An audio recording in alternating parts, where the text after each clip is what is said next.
Guys, welcome back to the LFRs. Today we're going to talk about the game that recently happened.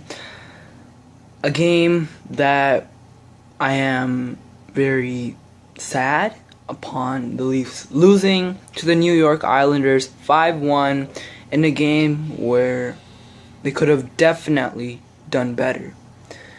This game, though, before we get in detail about the goals and how the Leafs played, I want to talk about how the Islanders gave the tribute to Matt Martins.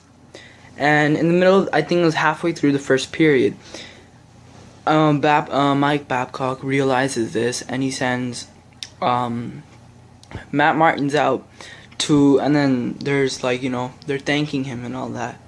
And I found that really heart.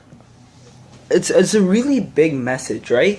Even though you trade a player away, right, from your team, you still have that feeling that, you know what, deep down there's still that player. And I found it really nice that the New York Islanders, their entire crowd and the organization, they had a small little tribute. If something is better than nothing, right? They didn't honor his number and retire it, but it was still better than nothing.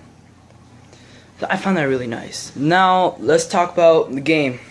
First period, about a minute in, Travis Hamonic, nice slap shot, beats Jonas Enroth, who's playing his second game with the Leafs against the Islanders. 1-0 Islanders.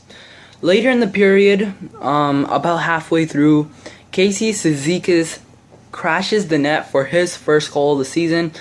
2-0, and that's how it's going to remain for the first period and for the second period.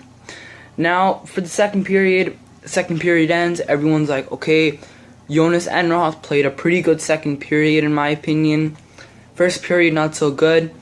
And everyone is thinking, you know what, the Leafs might come back. And people kept thinking. And they thought more about it as less than a minute in, on the power play, Jake Gardiner, assisted by Nylander and Van Riemsdyk, his wrist shot goes top shelf, beats Greece, and we got a game. 2-1. Comeback. Nope, it's gone.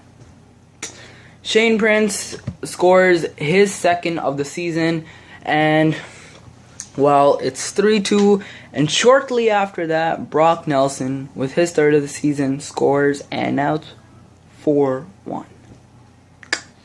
Wow, game changes so quickly, eh?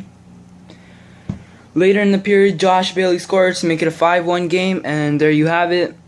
Game over, 5-1.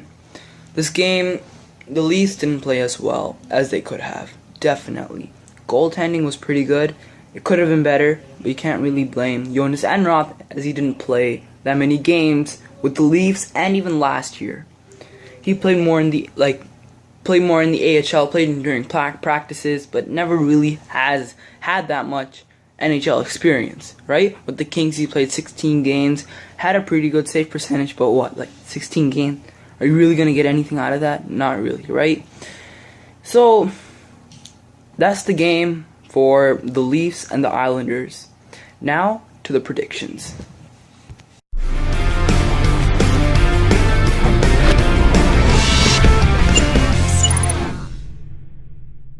Now for the predictions. Now, the next game the Leafs will play is against the Edmonton Oilers in the ACC on November 1st.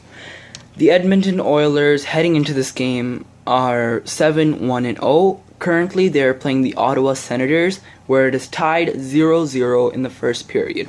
Depending on this game, the Edmonton Oilers may get more points or less, or not less, but they might not win the game, right?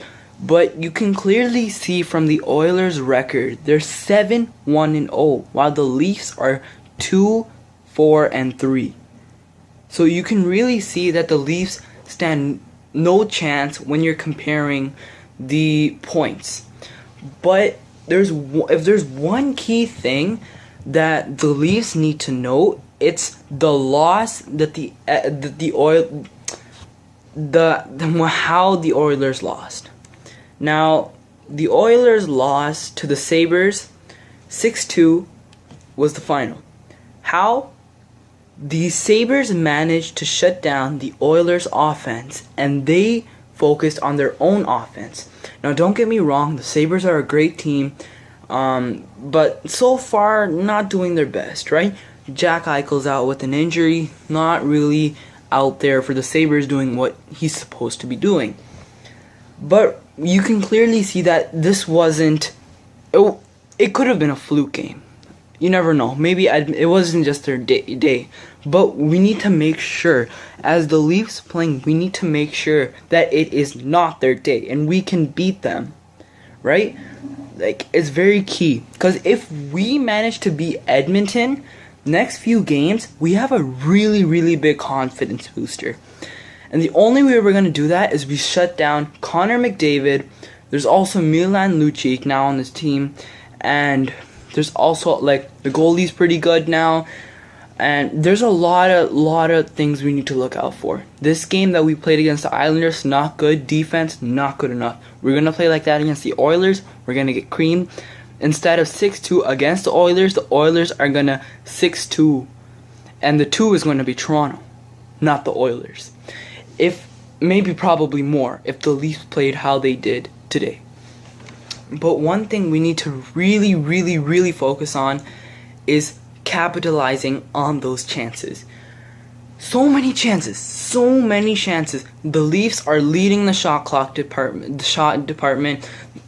chances, they're out chancing their opponents. It's just those defensive turnovers. If they do not have those turnovers, let me tell you, they're gonna have like a really good game. If only they don't give away those turnovers. But the more they're gonna do that, the more they're not gonna win. That's what they need to really look out for in this game. Yeah. Well, that's it for this video, guys. Please like this video. For more videos, please subscribe. And I'll see you next time after the Leafs play the Edmonton Oilers on November 1st in the ACC.